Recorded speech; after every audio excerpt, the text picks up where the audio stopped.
इतिहास। पौराणिक कथा के अनुसार पानीपत महाभारत के समय पांडव बंधुओं द्वारा स्थापित 5 शहरों प्रस्थ में से एक था। इसका ऐतिहासिक नाम पांडुप्रस्थ है। पानीपत भारतीय इतिहास में 3 प्रमुख लड़ाइयों का गवाह है।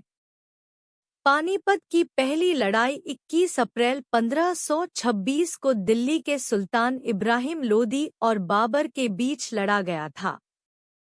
बाबर की सेना ने इब्राहिम के 1 लाख से ज्यादा सैनिकों को हराया।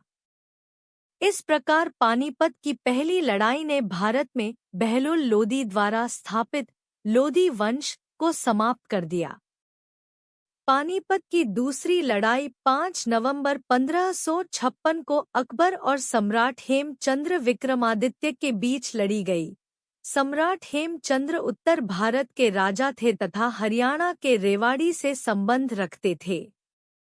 हेमचंद्र ने अकबर की सेना को हराकर आगरा और दिल्ली के बड़े राज्यों पर कब्जा कर लिया था। इस राजा को विक्रमादित्य के रूप में भी जाना जाता है।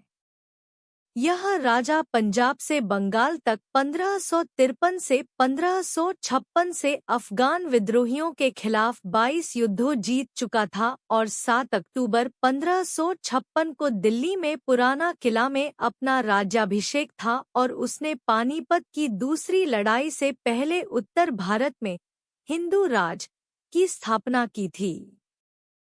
हेमचंद्र की एक बड़ी सेना थी और शुरुआत में उनकी सेना जीत रही थी, लेकिन अचानक हेमू की आंख में एक तीर मारा गया और उसने अपनी इंद्रियों को खो दिया। एक हाथी की पीठ पर अपने राजा को न देखकर उसकी सेना भाग गई। बाद में मुगलों द्वारा उस पर कब्जा कर लिया और उसका सिर काट दिया। उसके सिर को दिल्ली दरवाजा के लिए काबुल भेजा गया था और उसके धड़ को दिल्ली में पुराना किला के बाहर लटका दिया गया था। पानीपत की इस दूसरी लड़ाई ने उत्तर भारत में हेमू द्वारा स्थापित हिंदू राज को कुछ समय के लिए समाप्त कर दिया। पानीपत की तीसरी लड़ाई 1761 में अफगान आक्रमणकारी अहमद शाह अब्दाली और पुणे के सदाशिवराव भाऊ पेशवा के तहत मराठों के बीच लड़ा गया था। यह लड़ाई अहमद शाह अब्दाली ने सदाशिवराव भाऊ को हराकर जीत ली थी। यह हार इतिहास में मराठों की सबसे बुरी हार थी। इस युद्ध ने एक नई शक्ति को जन्म दिया जिसके बाद से भारत में अंग्रेजों की विजय के रास्ते खोल दिए थे। प्रसिद्ध उर्दू शायर मौलाना अली का जन्म भी पानीपत में ही हुआ था।